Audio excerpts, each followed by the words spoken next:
Mother-in-law dismisses my daughter's name and identity, and I'm about to make every family event a surreal game of Name That Baby. My husband, 32M, and I, 33F, welcomed our baby girl this past summer, after a long, exhausting road of infertility and finally, IVF. She's our first child, and believe me, the anticipation built over years as we debated and dreamed up baby names. The one we finally chose, our absolute favorite, has roots in the Nahuatl language, Aztec. While I'm Hispanic, I'm not Mexican, but my husband is, so this carried a lot of meaning for our family. Our daughter's first name is unique, but not the kind that would raise eyebrows or get her resume tossed in some future job hunt. Her middle name is also in Nahuatl, a bit more common but equally meaningful. We decided, from early on, she'd have my last name. After everything my husband and I endured, especially since I kept my maiden name when we married, he told me it was only right that she have my name. His father had been an abusive, awful man who passed away a few years ago, so my husband felt no connection to that side of his family and zero desire to carry on the surname. His mother remarried a long time ago and doesn't even use that last name herself. After such a struggle to get here, I grew superstitious. I refused to speak my baby's name before she arrived. We kept it entirely secret, not even a hint shared with family or friends until our daughter was safely in our arms. Her arrival was chaotic, 6 weeks early, thanks to preeclampsia, after 40 long hours of labor ending in an emergency C-section. When she finally made her entrance, our relief was indescribable. My husband messaged his mom to announce the birth, sent her a picture of our precious baby, and said, "Meet baby, first name middle name my last name." And her first response? Not a word of congratulations, not a single "she's beautiful" or simple "I'm so glad you and baby are safe." Nope. Instead, she said, "Oh, I would have named her, middle name feminized version of my husband's name husband's last name." That was all she had to offer at the birth of her granddaughter. Ever since then, she refuses to refer to my daughter by her actual first name. She uses only the middle name. We corrected her each time, every single time, but nothing changed. So my husband confronted her privately, asking, almost pleading, for his mom to please use our daughter's first name. She apologized and promised to try, but nothing. All her text messages still ask about baby, middle name, every single one. This continued through the holidays. When we visited for Christmas, I found every single gift tag addressed to my child using her middle name alone. I'm now at my wit's end. This has moved past confusing into outright infuriating. How do I get her to use the name we chose? My husband's confronted her directly. We both correct her every time she tries to rewrite our daughter's identity, one little refusal at a time. I don't want to keep my baby from her grandmother, otherwise, her mother-in-law is normal and kind. But seriously, what do I do? I have to admit, I'm tempted to start ignoring her texts altogether if she refuses to use my daughter's real name. At Christmas, when my husband's nephews handed out gifts, I made a very pointed show of saying, "Oh, are you sure these are for baby's name? They don't have her name on them." Maybe that's the beginning of my new strategy, making it awkward until she finally gives in. Wish me luck. Update 1. After everything that happened with my first post, I remain completely overwhelmed by the outpouring of support, validation, and genuinely helpful advice I received. I want to reiterate, I will not be sharing my daughter's name for obvious privacy reasons. Just take my word for it, it's not a tragedy. Her name really is only 2 easy syllables, simple to pronounce for anyone, anywhere. Now on to what's happened. This past weekend, we had a family get-together coming up. Beforehand, armed with some of the excellent suggestions I'd received, I sat down with my husband to decide how we'd tackle the ongoing name issue. He was just as frustrated as I was that my mother-in-law kept writing our baby's middle name on all her Christmas gifts, and he agreed, something needed to change. We decided that if and when my Mill used the wrong name again, he would take her aside and be direct. He'd ask why she kept refusing to call our daughter by her name, and he'd tell her plainly that it was hurtful and disrespectful. We wanted Mill to know that our daughter's relationship with her matters to us, but just as important is that our wishes as parents are respected. If Mill couldn't honor even this, she shouldn't expect to maintain a relationship with her granddaughter. That was the plan, anyway. But everything that happened that day threw our preparations completely off. Looking back, I should have expected that Mill would escalate her boundary pushing, but still, the degree she took it to left both me and my husband completely stunned. To give a little background, there's a family member on my husband's side that he grew up with always nearby, but this person was never kind, let alone friendly. My husband tried for years to maintain any semblance of a relationship, but they just brought toxicity and cruelty. Eventually they fell hard into alcohol and drugs, randomly exploding at my husband, screaming, getting violent, or harassing him out of nowhere with a flurry of texts and calls. Once my husband moved out on his own, these blow-ups were mostly limited to those phone outbursts, and their in-person contact dwindled to 3 or 4 times a year, which he could just barely tolerate. Then, a couple of years ago, things truly hit the fan. During a routine traffic stop, my husband found out he had several warrants out for his arrest, minor drug charges. He was completely blindsided. We quickly discovered the truth. This toxic family member had stolen my husband's identity and, during some previous arrest, had given out my husband's information but then skipped their court date. All the resulting legal paperwork was somehow sent to that person's address, not ours, even though our address was on the state records. The whole situation was an absolute nightmare, but luckily, I'm a lawyer. I helped by providing affidavits proving my husband's whereabouts, and I spoke directly with the prosecutor, who confirmed from arrest photos that my husband was not the suspect. The charges were dropped and, though it was an incredibly stressful ordeal, we managed to get through it. Afterward, I encouraged my husband to work with a therapist and process everything that had happened. I think he'd held back from cutting that person out because, somewhere deep down, he still hoped things might one day be different. But forgivable, this was not. With his therapist's encouragement, he finally wrote a long message to my Mill, telling her he was going no contact with this person and asking her, begging her, not to test this boundary again. To her credit, Mill had actually respected that boundary up until this weekend. We arrived at her house Saturday. She greeted us as usual, all smiles, cooing over the baby. "Can I hold the baby?" Of course, I said yes and handed her my daughter while my husband and I went to get ourselves settled. Almost immediately, I noticed Mill quietly slipping off into an adjoining room with my daughter. Then, suddenly, I overheard her say hi to Uncle _. My husband's reaction was instant. He bolted into the room and intercepted Mill, apparently just as she was trying to get my baby to reach out for this person's finger or something similar. He scooped our daughter up and brought her straight to me. I took one look at him, grabbed our things, and got our daughter buckled into her car seat as quickly as I could manage, shaking with shock and disbelief. Meanwhile, my husband gathered our stuff. He later told me all he could manage to say was, "Not fucking okay," before we were out the door. The drive home was completely silent. My husband was too shocked and angry for words. I let him have the space and time to process, letting the gravity of what just happened really sink in. The next day, once we'd had a chance to breathe and collect ourselves, we had a long heart-to-heart. The only possible next step was putting Mill on a timeout. I told my husband that, whereas before I'd thought Mill was just being rude and annoying with this ongoing name thing, now I believe she simply was not a safe person for our daughter to be around. If she could so grossly violate our boundaries, if she could think for even 1 second that it was all right to bring that toxic person around our baby, then clearly, her judgment was not to be trusted. My husband felt exactly the same. What stung the most for him was knowing that this person, who had never earned the right, had almost been allowed into our daughter's life solely because Mill was trying to heal an ancient rift that had nothing to do with us or, especially, our baby. He was furious, a family rift predating our daughter by decades now being forced onto her tiny shoulders. For the time being, Mill is out of our lives. I encouraged my husband to start therapy again. He is going to need it to decide what, if anything, a future relationship with Mill might look like. At the end of the day, both of us do genuinely want her to have a relationship with her granddaughter, but this was a bridge too far. We have to re-examine if the benefits truly outweigh the risks now, or ever. It breaks my heart for my husband. He wants his mom in his life, but he agrees, our daughter's safety comes first. Everything else is secondary. As devastated as I am for him, I'm also so proud that he continues to place our baby at the top of his priorities, keeping her far from the ugly family drama. Here's hoping, eventually, we find a safe, healthy way forward. But for now, we need space, and my daughter needs peace. For what it's worth, we did file a police report about the identity theft, but we never heard much back and my husband decided the less contact with that person, the better. He never followed up with the police department. And you know, I never had a relationship with my paternal grandmother either, thanks to my parents. Looking back, I'm grateful, since I later learned she'd tried to do the same name stunt with my sister, always calling her a name she preferred rather than her real one. Some things never change. I only wish family boundaries could be as simple and black and white as choosing to walk away, but in the end, these things are messier. For now, my little family comes first. My husband has always been really close with his mother. Despite her many faults, she truly sacrificed a lot for him growing up. Until recently, I didn't have any personal problems with her. She had always treated me with respect and managed to avoid any drama. Everything changed when our daughter was born. Suddenly, issues began cropping up, and her behavior shifted in ways I never expected. These recent shenanigans have forced both my husband and me to reevaluate the whole relationship. We're now taking things extremely seriously. To be clear, we're both completely committed to not resuming contact or allowing her any access to our daughter until some very specific needs are addressed to our satisfaction. There's no wavering on this. At a bare minimum, we have agreed that she will never be allowed unsupervised access to our daughter again. I am absolutely resolute about this. She can never be left alone with our child. We're treating this situation like a mandatory timeout, because I know for certain that if we don't, this toxicity will never end and the drama will just keep escalating. Update 2. 3 days after we went no contact, I was at work when my phone lit up with the daycare's number. The director's voice was calm in that deliberate way that means it isn't actually calm at all. She said, "There's a woman here who says she's the baby's grandmother. She's asking for baby, middle name, husband's last name. We don't have a child by that name.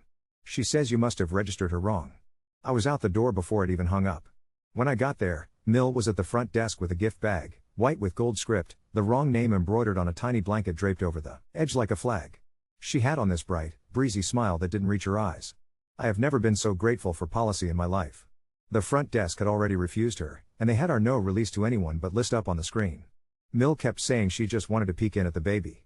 I told her we were leaving, that she needed to go. She tried, I'm just trying to fix things, and then she said my daughter's middle name again like it was some kind of talisman that would get her. Ask the glass. The director asked if I wanted them to call security. I said yes. Mill started to cry. I don't think I've ever seen my husband's mother cry in front of me. It was not a sobbing, keening cry, it was one precise tear down the cheek as she lifted the blanket and said, "This is her real name," very soft. I picked up the blanket, handed the bag back, and told her that if she said those words again at this daycare, the next time it would be the police, not security. We left with the baby, the director walked us to the car and, on the way, handed me a form to add a password to pickups. I signed it in the parking lot while my daughter cooed at her own foot. The password is her first name. That night, a thick manila envelope arrived by courier from a fancy downtown firm. Mill had hired an attorney. The letter was performative and grand. It accused us of unreasonably restricting access and alienating a grandparent. It cited our daughter by the middle name and the wrong last name throughout, like they could will it into being by sheer repetition. They attached photographs, the Christmas gifts, the little monogrammed blanket, a card addressed with the wrong name and elaborate calligraphy. There was even a character letter attached in support of Mill's role in the child's life. I swear I am not making this up, it was from the same family member who stole my husband's identity. They wrote that our daughter, again, using the wrong name, needs her uncle, that family is family, and that we were keeping, middle name, from her roots. The letterhead? A halfway house. I am a lawyer, yes, but this is not my area. Still, reading that packet, something cold and precise clicked into place in my head. I drafted a response that night and had a colleague in the right practice area review it in the morning. We sent back a very polite version of no. We told them we are fit parents, we told them our daughter's legal name, we told them to stop using the wrong one. We told them no to any visitation, supervised or otherwise, and no to any contact while the timeout is in effect. We put them on notice that Mill is not permitted at daycare, our home, or my husband's workplace, and that any further attempt to remove, visit, or otherwise approach our child without our written consent would be treated as trespass and reported. We included, for good measure, a copy of the previous police report about the identity theft and a fresh report number for the daycare incident. We included the daycare's written statement that she attempted to obtain access to baby, middle name, husband's last name, a child who does not exist. The response back from the firm, 2 days later, was almost funny if it weren't our lives. They regretted any confusion and said Mill was very distressed and not in her right mind when she stopped by the daycare, that she only wanted to reconcile. They asked us to propose reasonable conditions for reunification. They used my daughter's first name once, wrongly spelled, and slid right back into the middle name on the next line. It read like someone had tried to find and replace and lost steam halfway through. Meanwhile, because life doesn't pause to let you manage one disaster at a time, we woke up to an alert from a credit monitoring service. Someone had attempted to open a store card in my husband's name at a big box chain 2 towns over. The application address was Mill Street. We've had freezes on our credit since the last identity mess, so it didn't go through, but seeing her street on that alert felt like getting punched in slow motion. Was it her? Was it the other person? Both? We don't know. We drove to the police station, handed over the alert, and made another report, this time right away. We gave them the name of the halfway house from the character letter, and I watched the officer's face move from bored to attentive. He took it seriously. He told us to expect a call from a detective. We spent the evening calling every place our daughter could ever set foot, daycare, pediatrician, even the hospital where she was born, updating release forms, adding passwords, handing over pictures, explaining that no one, was to receive any information or access without us. The pediatrician's office manager, bless her, didn't blink. Happens more than you'd think, she said, and made 3 separate notes on our file. The attorney's letter had asked us to propose conditions. We spent a whole night talking it through with my husband's therapist on speakerphone. I don't want to turn our child into a court order, but I also refuse to choose wishful thinking over safety. The next morning, we sent a single-page proposal through the attorney. It said, in essence, if Mill wants any contact with our daughter, she must do 3 things. 1. Attend family therapy with my husband and a provider we select. 2. Sign a written acknowledgement of our daughter's legal name, first, middle, and last, and commit to use it. 3. Provide, through her counsel, proof that she has had no contact of any kind with the person who stole my husband's identity for at least 6 months. Until those conditions are met, there will be no contact, and even then, only through supervised visits at a neutral site. 2 hours later, my phone buzzed with a text from an unknown number. It was a video of Mill, obviously recorded on her phone, sitting in her kitchen. She looked exhausted and older than last week. She said my daughter's first name, correctly, then paused, then said it again. She said the middle name, then my last name. Then she said, I love you, first name, and ruined the entire thing by adding, but you'll always be my middle name, in the next breath. I blocked the number and forwarded the clip to her attorney with a short message: "All communication goes through counsel. Please advise your client not to circumvent that." The next day, my husband received an email from the attorney instead of a letter. They'd withdrawn from representing her. "Irreconcilable differences," the email said. I would have laughed if I wasn't so tired. Then, because apparently we're living in a cautionary tale, the church office called.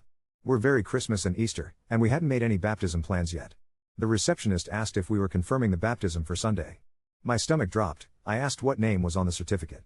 She said, cheerfully, "Middle name, feminized version of my husband's name, husband's last name," and described a linen gown grandmother had dropped off. I told her there was no baptism, that I would be emailing her the birth certificate, and that under no circumstances were we to be put on any schedule or allowed any sacrament arranged by anyone but us. She apologized and said they'd remove it. I asked what time Mill had dropped off the gown. It was the same afternoon as the daycare. We kept the appointment with the detective. He had already pulled footage from our daycare's external cameras. Mill is there, clear as day, carrying that gift bag. There is a car idling at the curb behind her with someone in the passenger seat whose face is obscured by a hoodie. It might be nothing, a rideshare, a neighbor, but it felt like watching a ghost sit up. The detective told us he would follow up with the halfway house. I wish I could say there's a neat resolution after all of this, but the truth is we're in the in-between, practical steps, lines drawn in ink instead of pencil. We filed for a temporary restraining order preventing Mill from coming within a certain distance of our home, daycare, my office, and the pediatricians. The judge signed it the same day with the hearing date 2 weeks out. We installed a doorbell camera even though we live in a building with a buzzin'. We told our neighbors to direct any grandmotherly inquiries to the front desk. My husband started therapy again. He came home from his first session quiet and raw, and then he took our daughter into her room and said her first name over and over while he changed her diaper, like he was stitching it into the air. I put the monogrammed blanket in a sealed box with a note to myself: "Do not open unless and until it won't feel like a wound." I don't know when that will be. Maybe never. Maybe one day we'll look at it and shake our heads and tell our daughter a story about a family that had to learn that love is an action, not a label. For now, we say her name out loud at every turn. We say it at the pediatrician, to the daycare director, to the detective, to each other, like a lighthouse we can see even in the fog. We're doing the boring, steady work that never makes it into the movies: saving emails, printing screenshots, filing reports, making passwords. It feels unromantic and deeply adult, and I hate that this is what her first year looks like on the margins. But the center is still ours: baths, sleepy smiles, the soft hiss of the white noise machine, the way her little hands unfurl when she's dreaming. She has a name, and it belongs to her. The rest of us don't get to rename what we don't own. Update 3. The hearing was on a Tuesday morning at the courthouse with the bad vending machines and the good fluorescent lighting that makes everyone look one shade paler. I wore my most boring suit. My husband didn't bring the baby. A friend from my office sat with her in the lobby between strolls around the block. We had a binder. The binder had tabs. I didn't sleep the night before, but the tabs made me feel like I could.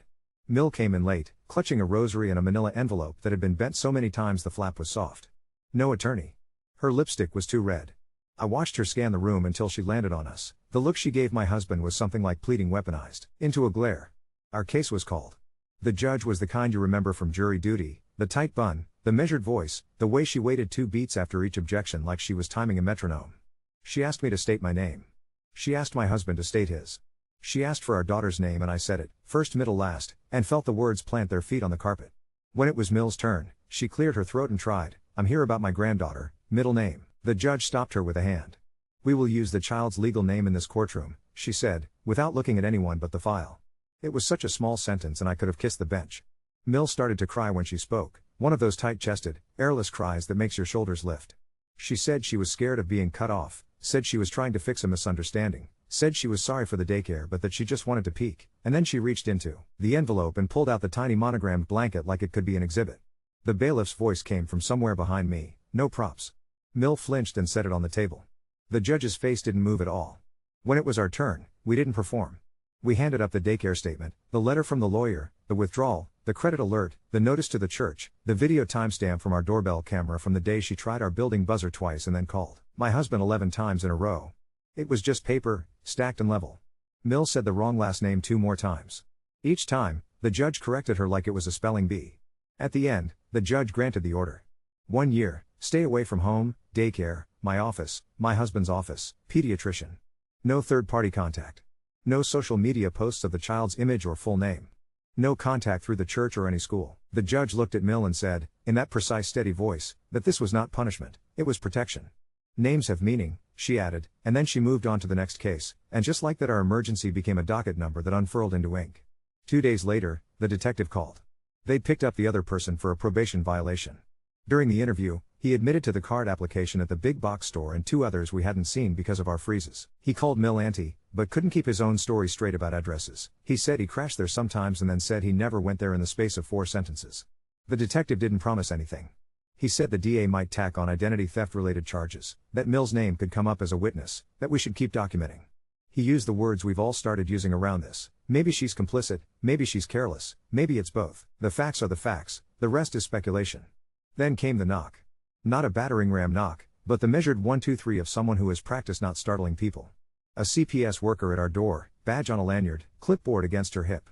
Anonymous report: the baby was left at daycare all day and never held. The baby wasn't developing. The baby was being called the wrong name and confused. It almost would have been funny if it didn't make my husband's hands shake when he took the pen to sign the consent for entry. We let her in.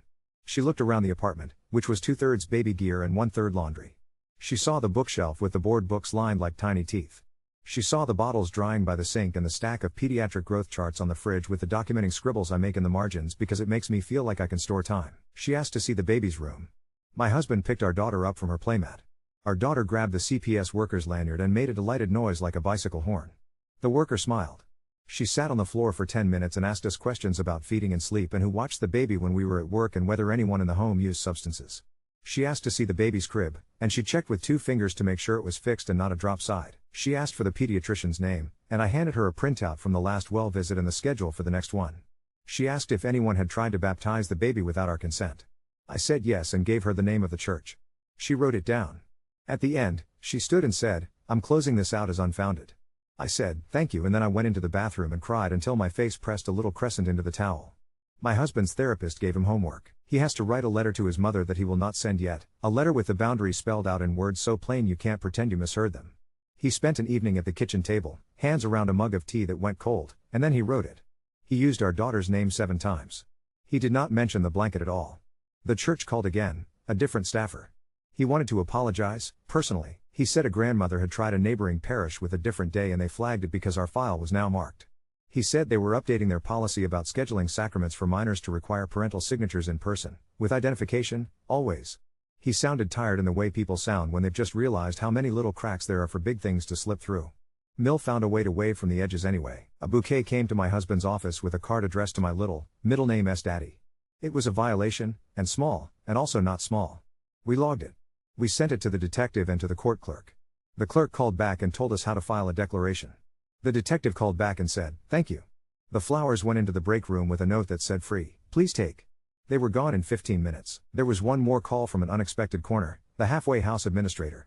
The detective had spoken to him. He was calling to let us know that the other person had been moved to a different facility.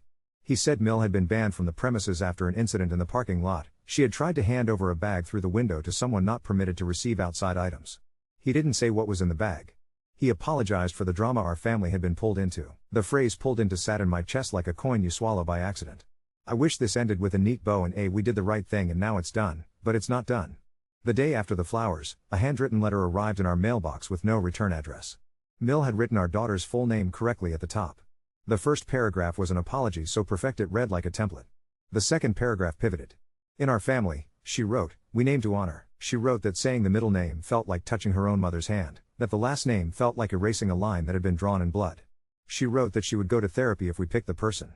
She wrote that she was willing to do whatever, and then put in parentheses, including using the legal name, as if it were a concession she was negotiating, not a reality.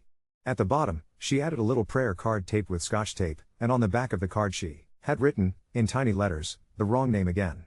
It felt less like defiance than a tick she couldn't stop. We didn't respond. We sent a PDF of the letter to the court email and saved the original in the binder. We expanded the TRO to include our mailbox. The judge granted it on the paperwork without a hearing. The clerk called me and said, "You're not the first to ask." There have been quiet minutes too. Our daughter rolled from tummy to back for the first time on a thin gray rug that shows every crumb. She did it like she'd been doing it forever, like we were late to notice. My husband whooped so loud the upstairs neighbor stomped on the floor and then texted us to ask if everything was okay. We sent a grainy video in reply and he sent back 6 exclamation points. We sang our daughter's name to her the way people sing lullabies. She laughed one of those hiccuping baby laughs that start in the chest and end with surprise on their own faces. I don't know what will happen with Mill. I know the next year will either be quiet in the way good years are, routine, boring, hours, or it won't, and we'll use the tools the world gives you when you need to draw bright lines. I know the detective will call or he won't. I know the church will remember, and the daycare will buzz only for the people on the list, and the pediatrician will ask the password and we will say it like a benediction. A judge put her name in an order, a clerk typed it into a database, a cop wrote it in a report. But the best part was this: yesterday, after bath, wrapped in a hooded towel with ridiculous bare ears, our daughter babbled the first syllable of her name. Not a word yet, not quite, but something close enough that both of us went still. We said her name back to her and she turned her head, swift and sure, like she knew exactly who she is. That's the only record that matters. Update 4. The first text came at 6:12 a.m., a screenshot from a friend who reads the legal notices like the comics. Is this your Mill? He wrote, and then the grainy black and white column, petition of, Mill's full name, to change her name to, our daughter's exact first middle last. I watched the steam walk off my coffee until it was just a cold dark circle, and then I was already pulling the docket from my laptop with the weird calm that descends when the world refuses to be real. I don't think I blinked until the objection was filed. Fraudulent purpose. Likely confusion with a minor. Existing protective order. Identity theft history in the family orbit. I asked the court to seal our daughter's name in that matter and to require Mill to show cause why it wasn't a misuse of the process. My husband stood at the sink, his hands on the edge like he was bracing, and said our daughter's name once, the way you say your own in a mirror to prove you exist. The hearing was fast because emergency calendars always are. Different judge, same clipped patience.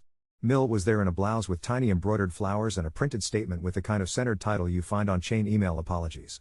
She said she was seeking a spiritual alignment, that names in our family carried blood memory, that changing hers to match the baby's true name would be healing. She used the wrong last name and my husband's face didn't move but his foot tapped once under the table, a small tell I felt like a thread in my own sleeve.